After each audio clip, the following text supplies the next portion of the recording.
Happy Cataclysm Reset Day, my fantastic freelancer friends. This week is by far the best week yet, but it is also the most challenging. The reason why it is the most challenging is pretty simple. It's because we have the brand new challenge, the Crucible of Astrid, and we have another Valkyrie to spawn known as Astrid.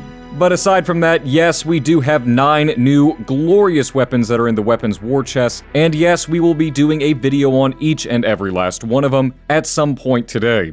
So expect a new weapon video about every hour after this video releases. In those weapons videos, we will give you a breakdown of the weapons, their intrinsic perks, which javelins you probably should use them on, what their drawbacks are, and of course, what is the best way to use them, and they're kind of situational, some of them. But without further ado, let's get into this video where we will show you how to do the Crucible of Astrid, summon Astrid, and a few other small things that are surrounding the Trial of Might, including the crystal boulder, a statue, and a time rune. To get things kicked off, there are 2 teleporters that can land you pretty close to the Crucible of Astrid. But if you are wondering where the Crucible of Astrid is specifically, it is located to the far right of Vara. From there will be a small little passage that you just fly through, and immediately as soon as you get in there, you will be flanked by 2 turrets. I highly encourage that you all take them out before you get to moving on with the rest of the puzzle. There are several components to this puzzle. First of all, yes, there is a shield surrounding the crystal, and it will be deactivated once you complete the pressure plates and put the orbs in their containers. You will notice that there is a wall that you cannot pass through,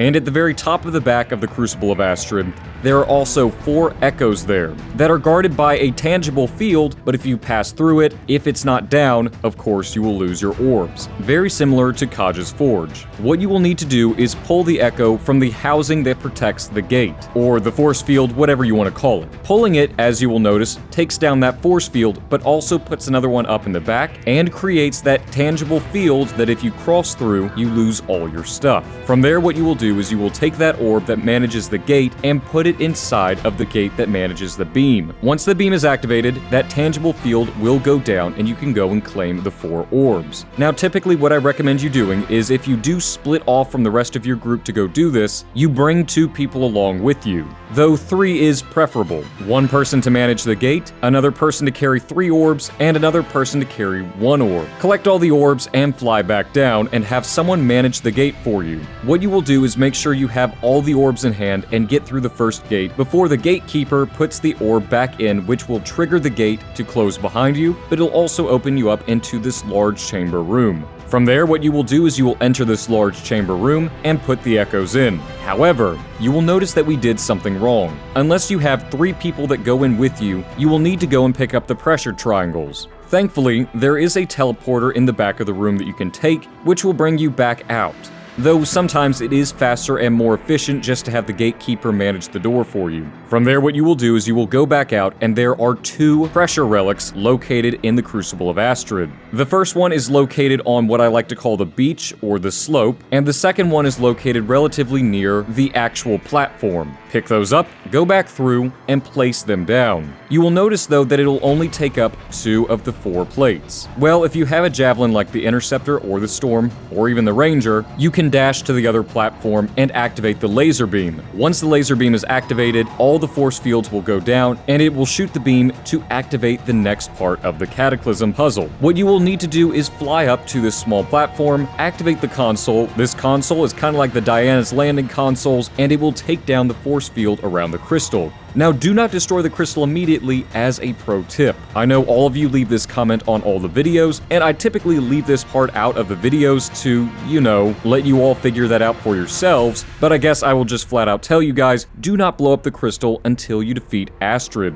What you will do is simply activate the console, fly over to your left or just drop down to your left, and another console will spawn. Activate the console, and just like Diana's Landing, bada bing, bada boom, Astrid will spawn. And by the way, the Valkyrie shields have no chance whatsoever against the new Cataclysm weapons, as they will go down pretty quickly. Now, Astrid won't go down anywhere near as quickly as it did in this video because we did this on GM1, but you all get the gist. A few other small things to point out with the Crucible of Astrid is once you leave the Crucible of Astrid, to your left, inside one of the Shaper ribs, you will find a bomb. Simply pick up the bomb and travel a little ways down to find the crystal, detonate it, bada bing, bada boom, you have that done. There's also a statue, which one of my teammates accidentally activated it, which is totally fine, but there is a pressure plate for it located on one of the rock spires. Simply step on it and the orb will spawn. Lastly, there is a time rune, and the statue is actually a good indicator for where it is. Simply fly from the statue and go into this little cave.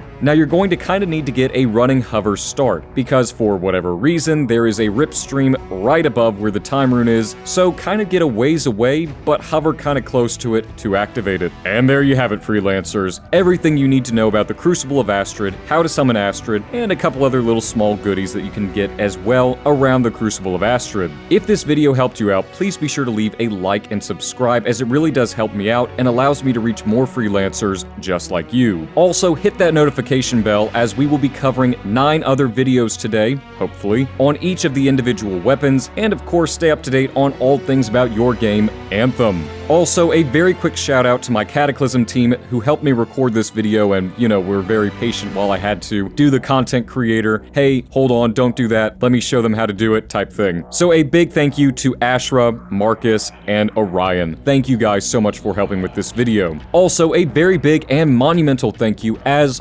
always, to my patrons and channel members for your generous donations and support of your Anthem. If you want to do more to support the channel, these are the best ways to do so, as it really does help me out, and the funding helps me to increase the quality of the content, including the channel rebrand, which will be coming very soon. I hope all of you fantastic freelancers have a phenomenal day as always, and I'm looking forward to seeing each and every last one of you in the next video very soon. And remember, freelancers, we are strong alone, but we are way stronger together.